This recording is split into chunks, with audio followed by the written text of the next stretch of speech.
I'm going to be elaborating somewhat on the reckoning and dismissal of the shepherds, who are the rabbis.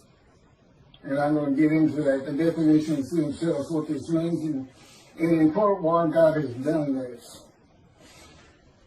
One thing I want to make emphatically clear, since I hadn't heard one word from a rabbi, and I'm quite certain, as a group, maybe not all, as a group, they had no idea there'd be a reckoning and a dismissal by God. They would not enter the scroll of remembrance, which means they don't see God's heaven for the Jewish people, which is something you do not want to miss.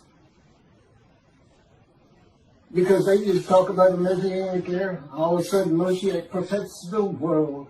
Everybody loves the Jew and exalts him in the world. The world speaking Hebrew. And the sole existence of mankind becomes to know God. Nations love nations. Things that simply cannot happen. And what do they leave out? How about God might hurl your glory to the ground or utter destruction if you don't recognize Elijah? You know, you're praying for Moshiach every day. One, you don't know you're about to get dismissed when it comes. And two, you completely ignore utter destruction if Elijah is not recognized. He clears the way for the building of the temple, which is God's purpose that might prosper. Don't build it, utter destruction will come someday. Build it, and you will never be defeated and dispersed again. Who should you be looking for? I mean, what does David do? He brings the reckoning and dismissal of the shepherds, the rabbis. That's what David does primarily. And with him comes God's grant of a covenant of friendship, which differs markedly, absolutely refutes a Messianic era. God says things like, there'll be a planting of renown when I come with Moshiach. You will no longer be the taunts of nations. That tells you one thing. The nations aren't exalted. You're just not being taunted. Why? God's in his temple again. And they're not quite sure if it's true or not. For the most part, that would be the majority. And of course, the covenant of friendship. Well, that is the covenant of friendship. No longer dispersed. You will not be defeated, dispersed. The temple in your midst. The world will know God sanctifies Israel. That's what you get. You don't get perfection throughout the world. You don't get exalted throughout the world. If that's what God had intended, this is where he did written it. In the covenant of friendship. It absolutely refutes it. You got utter destruction. Malachi 3. You got your glory hurled to the ground. Your power. If you don't assist God in recognizing that, that's what it says. He's saying, you know, who is this coming from? Adament, Gentile lands, Christianity. Who's this? And then the peoples know and listen to him, and he's not happy about it, and he says it, I think it's verse 3, could be, he's stunned that he's not getting a response. Particularly, and I know why now, the mountain of evidence that has been presented to the Jewish people on these videos cannot be surpassed by any other man to come. I'm either him or he ain't coming. Which is it? God said he was coming. God's righteous servant. What was David? A servant who was righteous. Who was Elijah? Servant who was righteous. Who was Moses? Servant who was righteous. Who else? Who was missing? God's righteous servant. One description, 4 righteous servants. I am all 4 men. I just reposted it again. I have a verse-by-verse commentary solely showing how I and my life fits Isaiah 53 and explaining it. Explaining what he was wounded for our sins means. No man has ever been able to do that before me. Certainly not totally a sinner with his absurdity. An absolute absurdity. 6 million Jews died and made a lamb guilt offering. That's not even all of Israel. That's about 1/3 of Israel at the time. Nobody got long life. it looks like Hitler's the one who made the sacrifice, and he didn't get long life. No one is made righteous because of it. It's an absurdity. Okay, he couldn't come close to interpreting the true meaning and the way to make this understandable. Isaiah 53 is in large part a snare. Okay, God knew the Gentiles were going to take your book one way or another. And he set them up. He set them up for the day of the Lord. And he set up the rabbis too. He knew you were going to be practicing the Messianic era. All of these are proof, as I straighten all this out, putting forth what he wants Judaism to be. This is what God wants Judaism to be. Not what Rambam wants it to be. He doesn't even want the entire world to be simply the love of God. It's not what he wants. Primarily, God, what are you doing? What are you doing? I'm creating a new heaven, he says that first, and a new earth. What's new about the heaven you're creating? What changes?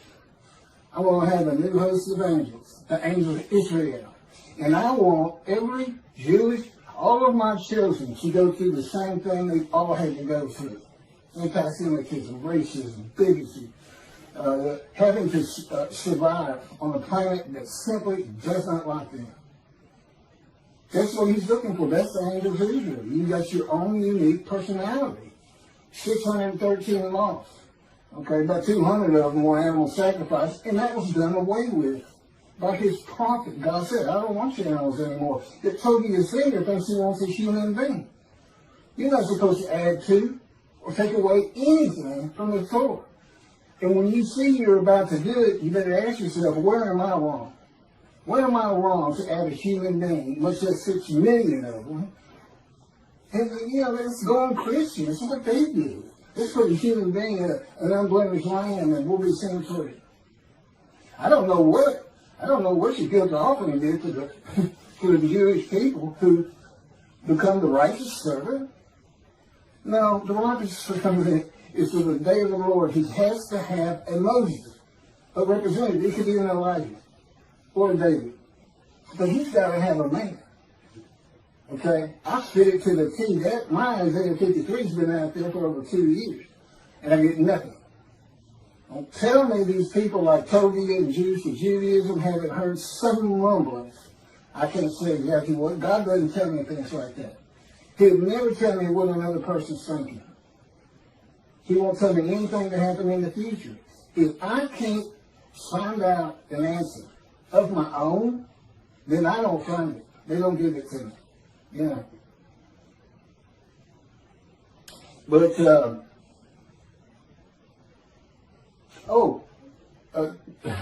one of my first lessons, and this is for the rabbis who think God, this can't be, or he's not David. We're not reckoning with him to dismiss. There's more pretend it's not there. Yeah, you're not going to heaven. Okay? That's every rabbi on the face of the earth. I would include religious leaders. Matter of fact, if I had my way, and I don't, I'd include the government because they're leaders. But let's get to this first. Because y'all don't know God like I know God. I've been looking for 13 years in the fire of refinement, punishment, chastisement, maltreatment, crushing, bruising, wounded. And it is constant and incessant. I will say this, I couldn't see it for about 5 years, but it has changed. I am such a different man today than I was. When this thing started, I was no more capable of handling the tasks that are before me, since it's clearing the way to the building of the third temple, just talking in front of people. I was a lawyer, but I was a book lawyer. I didn't like talking in front of people. Matter of fact, I can't remember a time I ever had. I wasn't sociable. I was a loner. All that's different now with God in me. The Spirit of God, I'm in my spirit, and my spirit's in me. Guess what? God's in his spirit's in him. It's the same thing. And his spirit is an angel of his presence. He made an angel, created an entity, a person, in existence, with emotions. And for his body, he did not give him human form and wings. No. his body is the Spirit of God. So if God comes to you, or the angel of the Lord comes to you, you are, for that time, a man of divine name. Now the man who wrestled with Jacob, God just saw a son near Jacob, woke him up, told him, I'm the God of this land, Abraham, Isaac, and Jacob. I have something for you to do. And it's all to do with God. It's instant. You know who he is. There's no, huh? Who is this? There's none of that. You say, okay, let's go, I'm ready. What are we doing? He's a man of divine vintage, but he was just one night. So he didn't go through much of a fire refinement, if any. I mean, he had to wrestle all night. But God does this with all of his prophets. It's just a way of changing this. It's like, you know, he has to break our will. And he can't have me snapping at people. I was known as a fighter. And, you know, if you said something to me that I didn't like, I didn't respond verbally to you. I just hit you. I just laid into you, fight on. Nobody talks to me like that. That's who I was. And that's, God says, what's taking so long? You know, it's that the last 3 years have been the worst out of 13. Going on 14 now. It's, you know, as he says, it just takes more to get the response out of you, the small change that I want out of you. And I'll tell you, I'm ready. I am flat out ready. And what is the problem with your people? They don't know who you are. When you say utter destruction is coming, you're not fooling around. Here's what, you know, you kind of get one personality of God in the Hebrew Bible. You know, it's not far-ranging. But what he showed me is based on the following. This is one of the first lessons he gave me. And anybody can look at this. I don't have my glasses on. I'll get through it the best I can. But this is the chapter that leads to the purchase of the Temple Mount. And it's 2 Samuel chapter 24, verse 1. The anger of the Lord arose. Okay, I gotta get my glasses. Bear with me.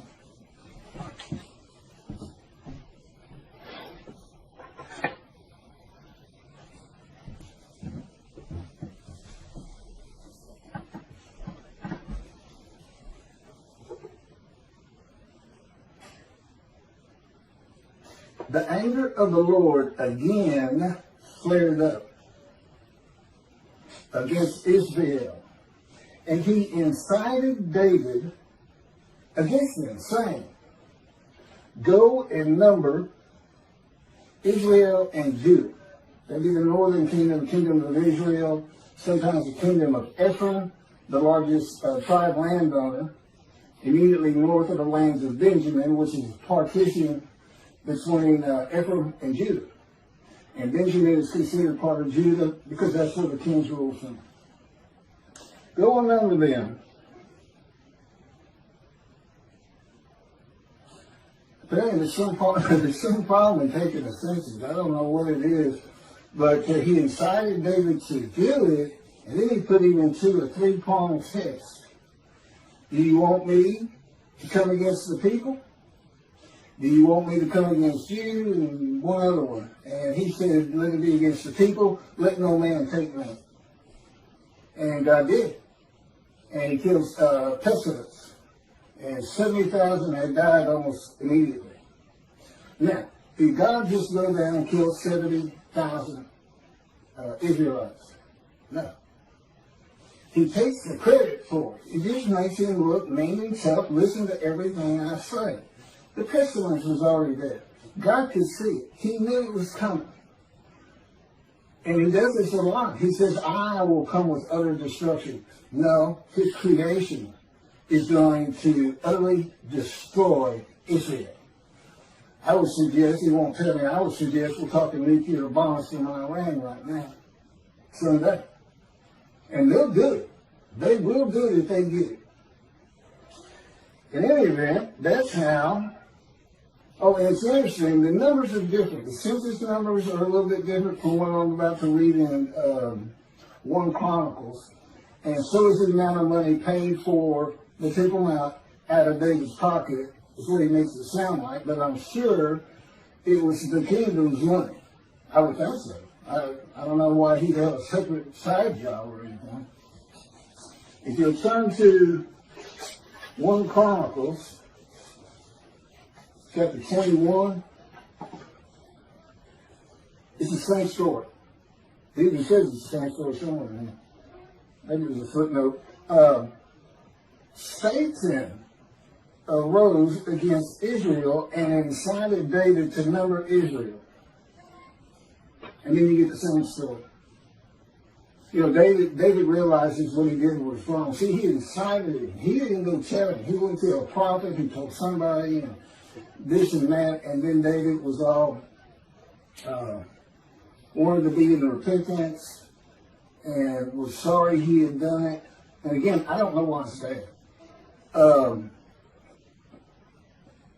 They won't tell me. I've asked them right before we started this. Don't know. So, what do we have here? Satan incited David, and God incited David in the book of the prophets, and in the writings it's Satan. First of all, Satan doesn't exist. Judaism doesn't believe in hell, and they shouldn't. There is no hell. God's got, you know, if you don't heed and revere him, if you sin all the time, he just doesn't pay attention to you. He knows his creation. He knows what humanity does. He knows what humans are. He knows there's no stopping that. And, I don't know, you might say, didn't God switch the place of Hitler? And that's it. He tells me no. I don't think about him. He doesn't mean anything to me. But why is that in here? You would want to say, well, if I had to go either way, I'd say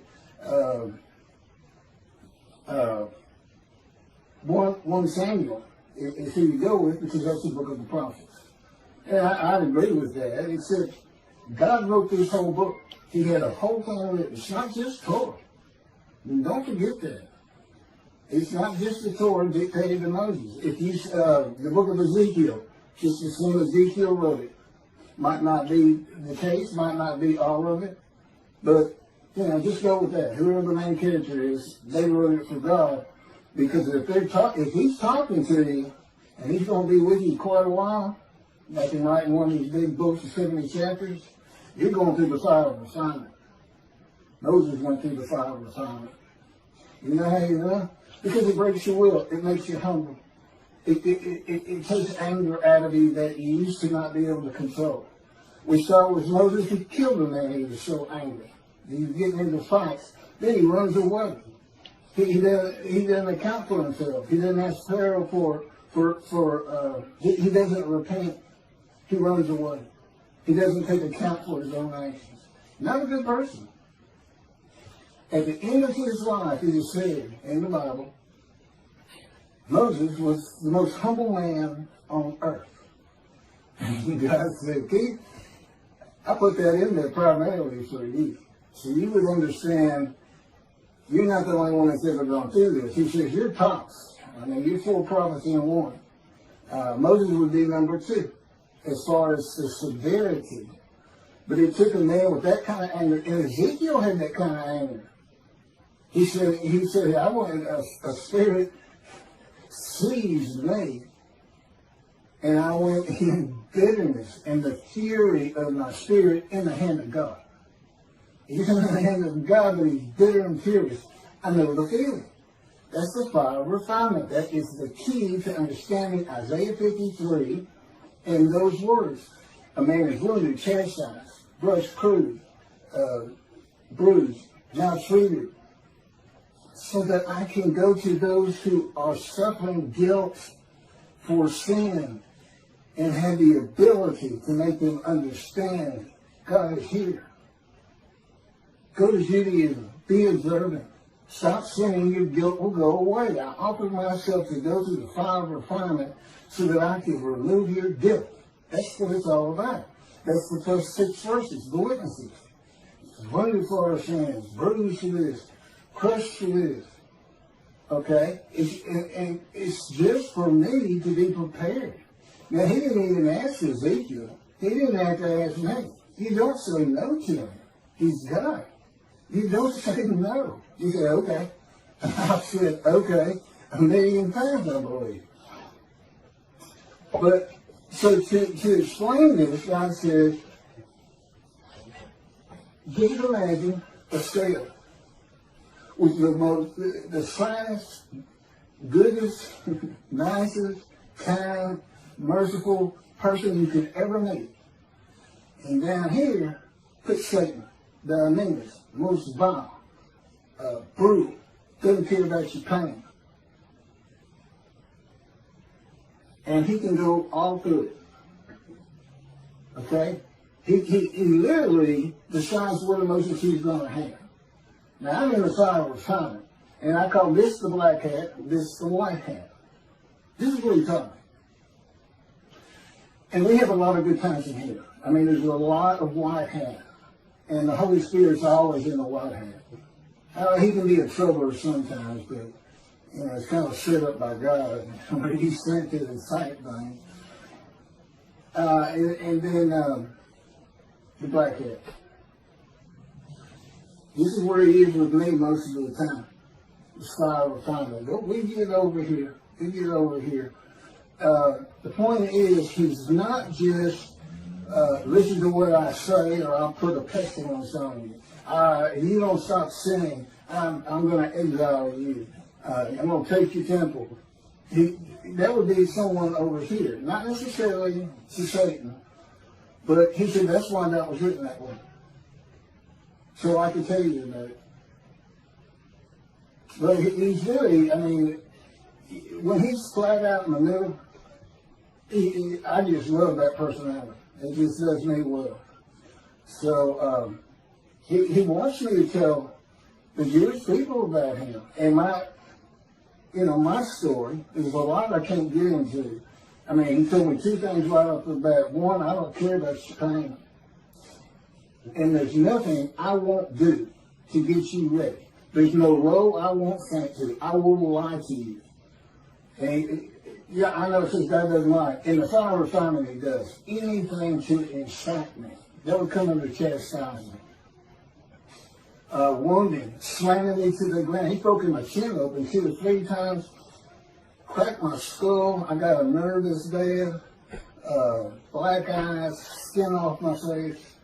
That's wounding. And, you ask, what is this really doing to change me? But it eventually does. I still don't understand it. I told him I never understand it. But indeed, it's working. So, for the rabbis, if you think by ignoring me with the amount of evidence God has put before you, I mean, he planned this entire book before he made creation and selected his chosen. The entirety of it. That's why you only see angel of his presence and Holy Spirit one time. Judaism says Holy Spirit is not a person.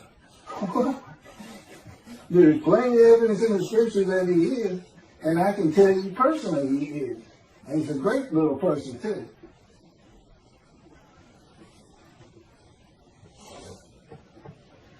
And let me carry on. It's somebody, he's not, I guarantee you. If Toby Singer and Jewish Judaism was sitting back there going, well, we make money. Oh, that's what they wouldn't say, we make money around that. Or we can't say we're wrong because of your arrogance. And the ignorance that you show in your commentary just defies logic to me, because God told me from the get-go. I was an atheist for 50 years, had nothing to do with religious people. He said they were very intelligent people. Judaism is well-based, on the ground, all makes sense. This is what he told me in the beginning. Since then, I learned a lot different. I don't think much about their capabilities at all. I'm a prophet. God taught me. God controls my mind, my thoughts, my words, my physical motions, because I'm in accord with his power. He can spin me like a top if he wants, slam me to the ground. He can make me shake like a leaf. so that when I try to eat, I can't hold my food on the utensil. I end up having to take the bowl and put it, just embarrass you. Now, I think you're really humiliating me. It is maltreatment, but I can tell you, I sure don't like you doing it. And he'll do it with my legs, where you feel you're going to fall down. Sometimes I dread walking down the steps when he's got me right in the midst of, he calls it a 3-day thing, where which is at least once a week, if not twice. That's the kind of thing I'm talking about. And eventually that kind of treatment, maltreatment, changes me. And it also makes me, I know what I've been through. I know the pain that I've been through. And I'm not even counting the accidents he put me through, being shot, giving me cancer, shot through the abdomen. I'm just talking about since he came and started talking to me when I was 50. Well, let me go over this reckoning again, because apparently it's just not getting through. And if those particular rabbis aren't listening, I get plenty of views. I mean, I guess 4,000 now or something, which is nothing for the big boys. But, I'm not a rabbi. Certainly not anything to do with Christianity, Pastor. I stayed away from religious people. I can't ever remember having a religious conversation until I was 50 with God. When he said, let's go buy you a Tanakh. And I said, what's a Tanakh? And that's when he started teaching me.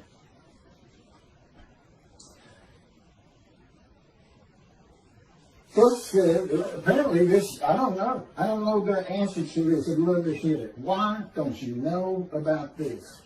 Thus said the Lord God, I am going to deal with the shepherds. I will demand a reckoning of them for my flock, and I will dismiss them from tending the flock. Then I will appoint a single shepherd over them to tend them. He shall be a shepherd to them.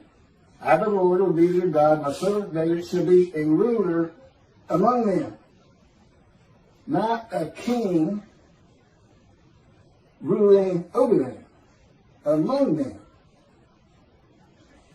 In the Mishnah Torah, Brandon's got 2 chapters on King David, and he's making every bit of it up. He's thinking, what would the Davidic dynasty be like today? And off he goes. None of it's in the Bible. None of it. King Moshiach said he Torah all the day and all the night. No, he doesn't. Not even close. That's what they got a Torah now. I know enough about it. It's not like I haven't read it, but it's not like the prophets. Anti-Semitic the writings.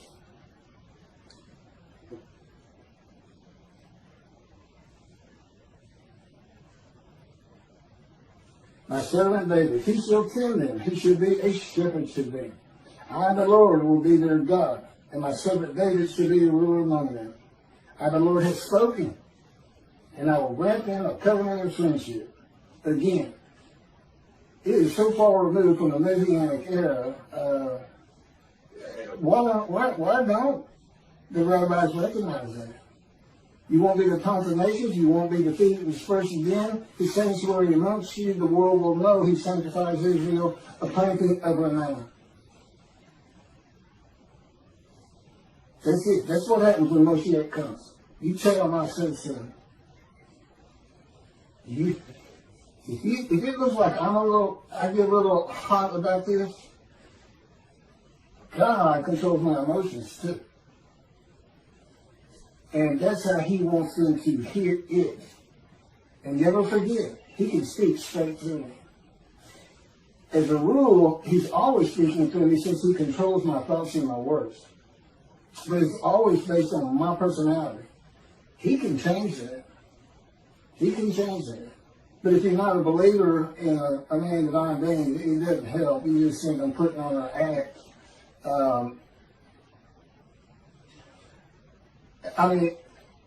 I had conversations with him where I'm looking into a mirror, okay? And when you're talking to people,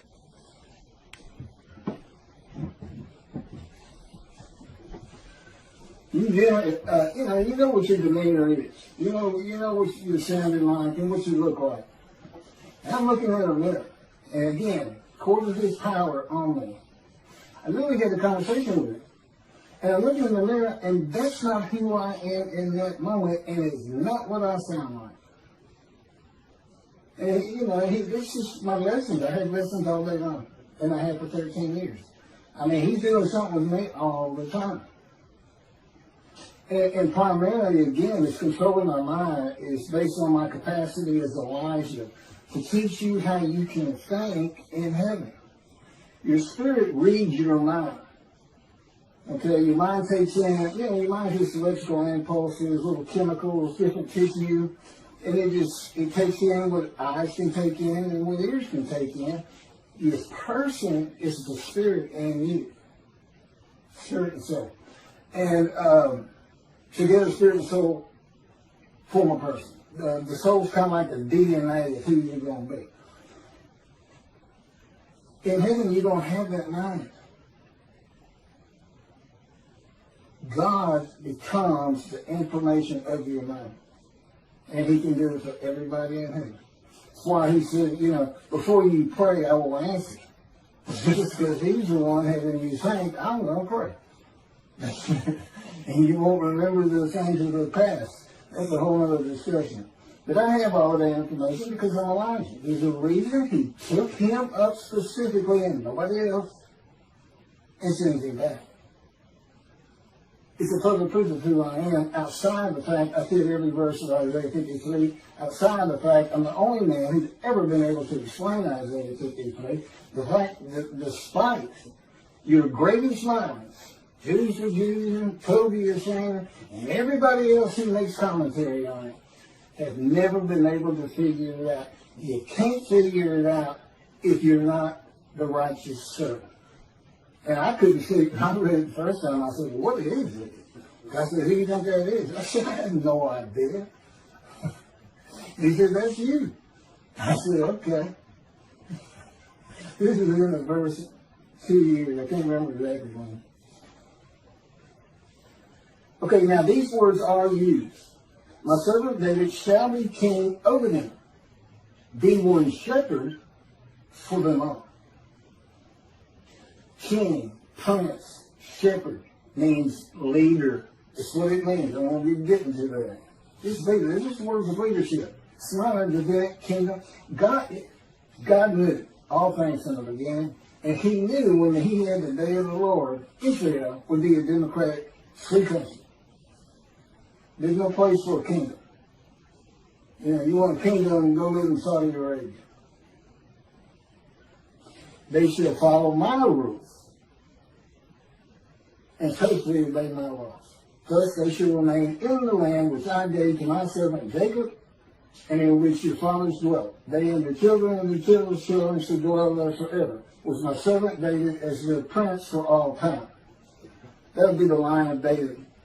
Through Solomon. Solomon had the same covenant with God. And the first people to read this are in antiquity. They understood king and prince. And back then, I can't fault Rambam too much, but today we know better because it's a democratic country.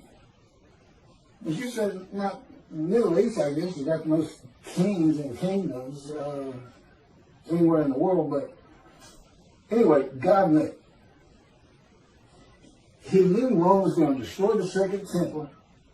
The dispersal would occur. The diaspora began, which is away from the promised land.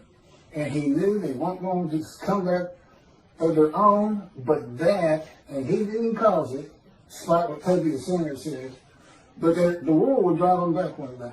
He knew it was going to be ugly. But,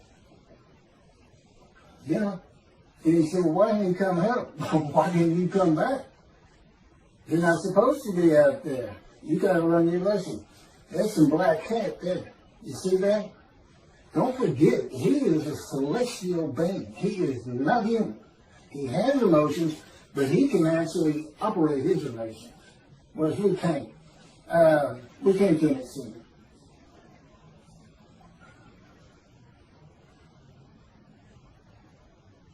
Okay, in today's world, with so many synagogues and people of Israel, the best interpretation of this dismissal is that will be a leader of God's flock to tend them and be a ruler among them.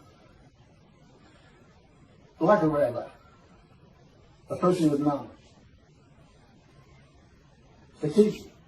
But I'm not getting ordained or anything.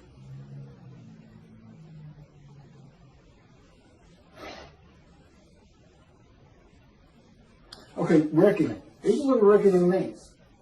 It's the avenging or punishing of past mistakes or misdeeds. Teaching Messianic era. I mean, you just not putting your thinking hat on. That was for antiquity, Middle Ages, but resurrection of the dead, the 13th fundamental principle of Judaism by Rambam. We believe in the resurrection of the dead. Do you really? Do you really? Are you telling the truth in that part? We've gone through the age of medicine, science, knowledge. We know you cannot resurrect a human being from dust. They had to be conceived and born, period. And there's never been a virgin. Got a great story. You should hear about how he tears that apart. That woman with child, Isaiah's concubine, he's married to the prophetess, and this child, Emmanuel, doesn't learn right from wrong until he's 9 years old.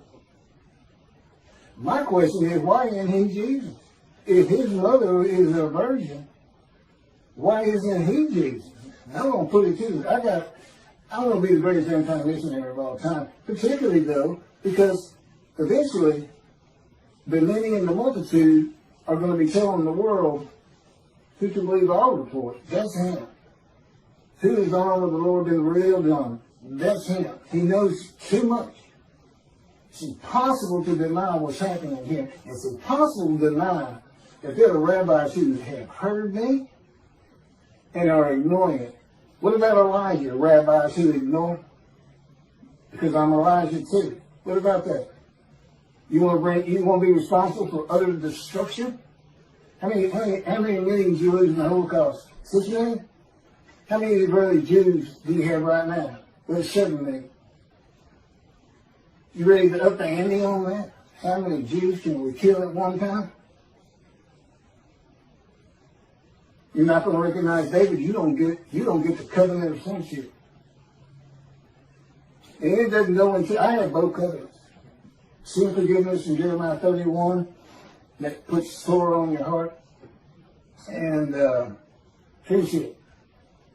And God wrote, when He was dictating to me the book Isaiah 53, the Day of the Lord, He actually has it stated that when these books are published, the covenants go into effect.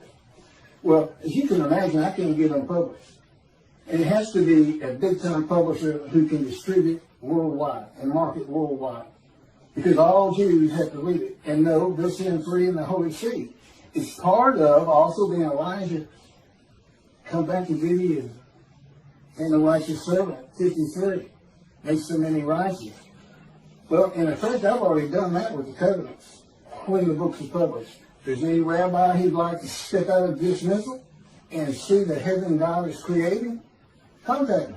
I'm easy to talk to. I was a lawyer for over 20 years. Had clients, come in, had to be friendly.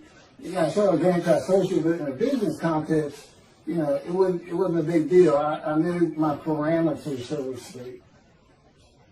Come forward and help me. You're a servant of God. If you're a Jew out there, you're a servant of God. Be proactive. Anything you can do to get me recognized, anything you can do. And I'm saying this. This is supposed to happen according to Jeremiah. The land they desolate for 2,000 years. Now the cities have been renewed, restored, Jerusalem rebuilt, the land runs again. That's what it says. And it says, then I'll bring a new covenant to you. New covenant. You know what Rashi says? New covenant commentary. The angel is the angel of the covenant you desire. There's only two. and David brings friendship. So we're talking about the covenant of forgiveness to make you a holy city, just like God did with the Assyrian and Babylon exiles. They had the second temple built. This is to have the third one built. You got a clean slate, but if you start sinning, that covenant didn't do you any good at all. So, my job is come back. Don't let the evil inclination get you. Seriously. You got a clean slate. Honor God by coming back to observant Judaism. See, I got all kinds of pulls to help refill the synagogues, to grow every year instead of decline every year. And part of it is you got to change things like a resurrection of the dead. A time when the Jews are exalted. You know what you do? You make them lazy. What happens to never again? Never forget. You got utter destruction on the horizon. I had no idea when God might just say, that's it. I've given them enough. They won't respond. I'm leaving. And utter destruction will come to them. You never know. You're servants. His servants. You're not the righteous servant, as Toby is saying. And Jews for Judaism, Michael Skoback, and whoever actually did the commentary, that absurdity they both put out there. Michael Skoback bases his whole commentary on an exaltation of the world of the Jew, the Messianic era. His whole commentary is based on something that will never happen. Never. These religious people, I don't know how they do it. No, I believe in it. I believe in the resurrection. Oh, you believe in millions and millions and millions of people suddenly appearing in Israel? Who's going to feed them? Who's going to put food on the table for them? Hey, guess what? You're going to have slave Israelites from Egypt. You know what God says? If you see a slave Israelite from Egypt, you know what you're supposed to do? Run. Run and get it done quick. They'll kill you. These people were savage. They still weren't cooking the food back then. Slaves. No schools. Nobody around them school. Nobody listening to it. Believing in all kinds of gods and this and that from Egypt. Yeah, they're suddenly going to appear. That's what they say. Every single Jew who's ever lived. You got 6 million from the Holocaust. What are you going to do with that 6 million? It's just 4 years. It's the most. You're going to lose the young people. They're always looking for fake news. I guarantee you, if I sat down there in the synagogue when I was a young man, and I didn't, of course, I'd have gotten up and walked out right in the middle of it. You're saying, what? You say every Jew who's ever lived is going to rise, old bones, rise. And their soul is going to come from some keeper of the soul's place and come into that body. That's your belief? Well, I got to go. I heard y'all real practical, down to earth. You had things to do. You had Shabbat. You had holidays. Mitzvahs. But I'm not listening to garbage. Okay? I'm a man of reasoning and intelligence. The people in antiquity and Middle Age weren't. And all those things that you come up with, swords into plowshares, that was for a time gone by. Man will always be at war, period. And Moshiach, no man can get all of Israel to follow Torah. Good luck. Only about 30% of them are even observant. It's secular. God wants that straightened out. He wants a practical religion for the chosen. And he wants the world to hear about it. And it helps me take the wrath of God's Christianity. Lift me up. I'm the man of Isaiah 53. And where does that come from? Chapter 51. I'm going to take my bowl of wrath, my cup of reeling, and I'm going to take it from you, my people, and I'm going to pass it to those who told you to get down on the ground and walked all over you, walked all over your back, something like that. Okay, what happens next? 52 comes up. That's where the righteous servant of Isaiah 53. That's where the description starts. 13 through 15, and then all of 53. You see the connection there? Wrath's coming. Now, how does that match up with Moshiach coming? And the Messianic era occurs. And there's a resurrection of the dead, which is a proof of who I am. Where's God's vengeance? Where's the doom upon the nation in Psalms 149, in Psalm 149, ending in 150 with an exaltation of the Lord, which you can think of as, we're building the temple again. And by the way, it doesn't have to be on the Temple Mount. It's got to be on Mount Zion. Two things. One, it's not big enough for what God wants. He'll give me the plans when necessary. It's kind of like, getting the plans for the 10 meetings or, anything. He'll give it to me. I'll give it to the right people. But they got to recognize who I am. You believe in the Messianic era, but you rabbis, God's got to force your hand. That's what this is about. He's forcing your hand. And he's putting the destruction of Israel on your shoulders. And I'm not going to stop talking about it. And how you ignore me. You can't fly in great air just because it's not your faith. He says he's not a resurrection of the dead. I can't listen to him. I've never heard of the reckoning in business. They're arrogant and they're ignorant. To me.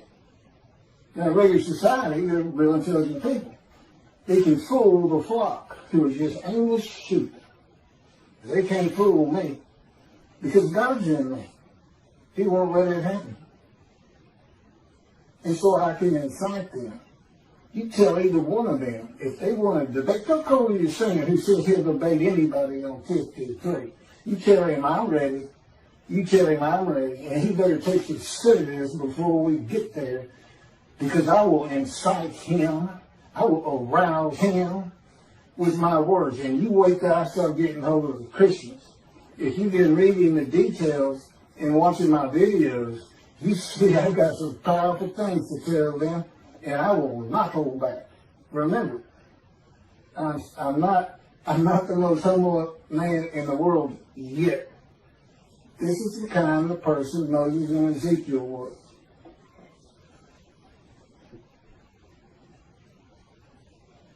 Reckoning, the avenging or punishing the past mistakes and misdeeds. It's not just the Messianic era. How about these two, Soviet and Skobac Jews for Judaism? I can't imagine they really believe what they're saying. They probably had to work and work. How can I explain this part?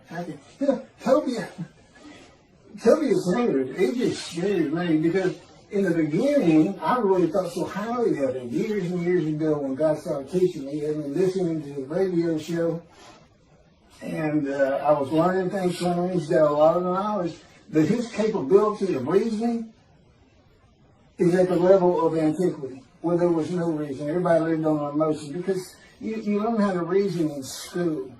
Maybe he just went to a yeshiva and didn't have to figure out math and other things that teach you. You don't use it, but it teaches you to reason. Okay, I got to get off this thing. Why is shepherds a metaphor for rabbis? In case they think there's a little wormhole there to get by there. Well, shepherds doesn't necessarily mean rabbis. Yes, it does. The term rabbi in the original Hebrew means a teacher. In pursuing that calling, individuals have responded to the various needs of their Jewish community. In addition to the literal meaning of the word rabbi, Jewish tradition views the three Hebrew letters of that word to represent an acronym. The abbreviation translates to shepherd of the children of Israel. The shepherd is the dominant leadership. Remember, leadership, king, prince, shepherd is the dominant leadership metaphor in the Hebrew Bible. The role of the shepherd was a cornerstone of the Hebrew economy, as sheep provided key staples of wool, meat, and other commodities. God's choice of the shepherd as a leadership metaphor made sense for a nomadic society dependent on sheep, goats, and cattle. Okay, the question, why all of the rabbis, even those without flocks, those who don't say anything about a messianic era, still part of the religion they call their own? God is not pleased with the teaching of the rabbis of the day of the Lord, which is none, and their reliance on the opinions and commentaries of the sages and rabbis from the ancient age and Middle Ages. There are many inconsistencies and errors in what the sages and rabbis say and what the scripture says, and of course, they had not gone through the age of science, medicine, knowledge, communication with the internet. There's a whole different group of people. You got to know how to read the Bible. Talmud, Jews to Judaism. It's written first in antiquity in the Middle Ages. This thing's in there just a minute. There's plenty for the day of the Lord. And never forget what the world will do to you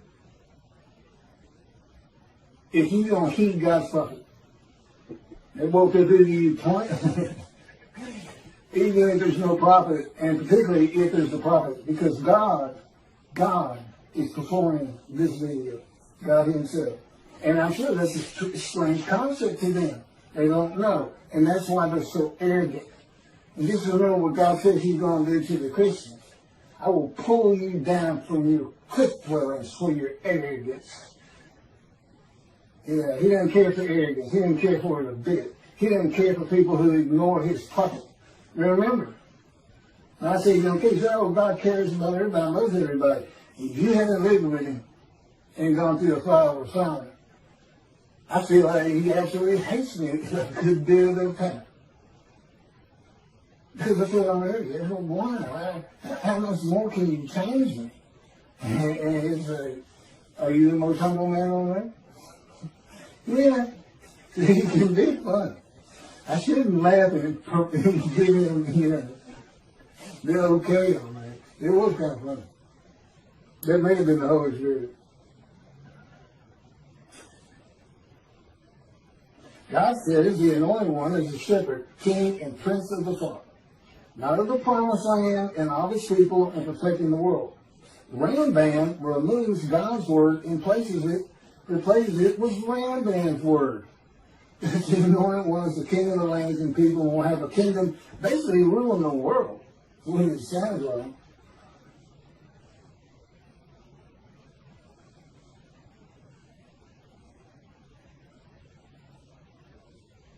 God says the prophets were rarely listened to by religious leaders in biblical times before he stopped speaking to the prophets. There's arrogance. I know what I know, and that's my faith, and I don't care what you say, I don't even understand what you're saying. I think the Christians got a lot on that. Don't stand on the corner. I don't know. Anyway, arrogance. And you can't admit you're wrong. Can't admit you're wrong, and can't accept the evidence God has given you as being insufficient. Or you're not even taking the time to look at it, you're hiding. You got your head in the sand. That's no better. You do not heed and revere the Lord. You can say you do all you want. But his prophet is speaking, and when that happens, God is speaking. And I don't see anybody listening to me. That's what this video is about. Trying to let y'all know how serious this is. You want to see 7 million dead Jews? You want to see Israel disappear? Keep ignoring Elijah. And that's what you get according to God. I don't know. Y'all just select what God's words you want to abide by. And then, and Rambam's words sound so much better. Whole world just to know God. Food for everybody. Delicacies like dust in the wind. Well, who's going to do the farming? Who's producing it? Is it my there's something out in the desert there. Come on. Again, they control my mouth. I like to embarrass me. It makes me laugh.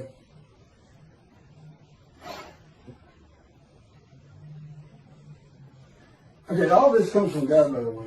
Interpreting and teaching what God actually says will not bring in any donations for the reason that the flock will want to know why God is going to have a reckoning with them and dismiss them.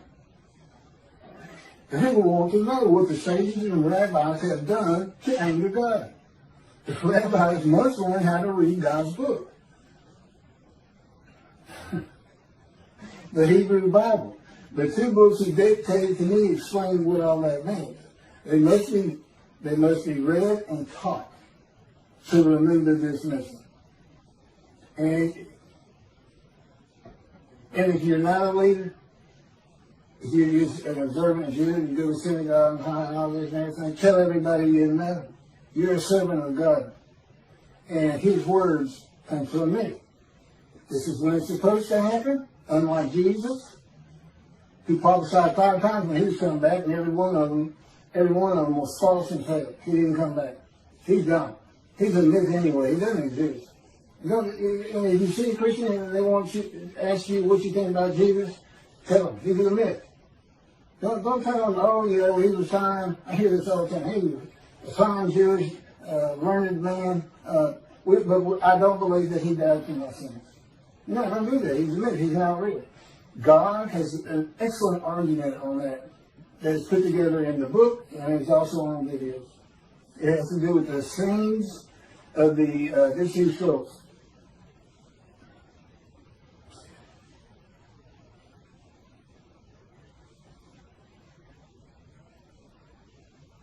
Okay, well, my camera's got to be it goes off every half hour. I'm going to just keep reading as fast as I can. I don't think I'm going to be able, but I'm not, that'll be the end of this video, which will be about an hour long.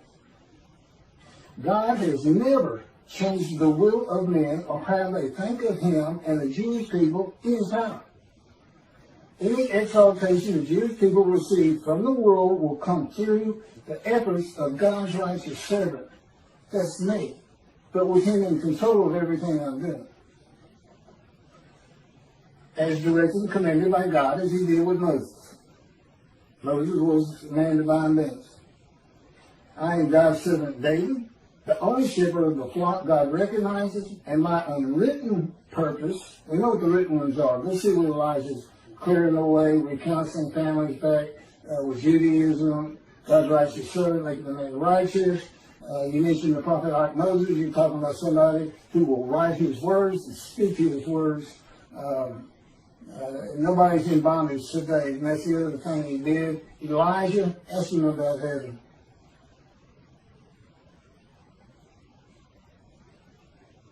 And my unwritten purpose is to teach the matters of the two books who dictated to me, to tell my stories of living with God in the angel of his presence, the Holy Spirit, what it is like to become a man in divine beings, a host of the Lord's host. It would be unwritten purpose, and I'm sure he's got plenty of others. The rabbi said, yet to heed me, I hadn't heard a peep out of him. Here's a man declaring he's Elijah. Utter destruction comes if they don't recognize me, and they don't want to speak to me.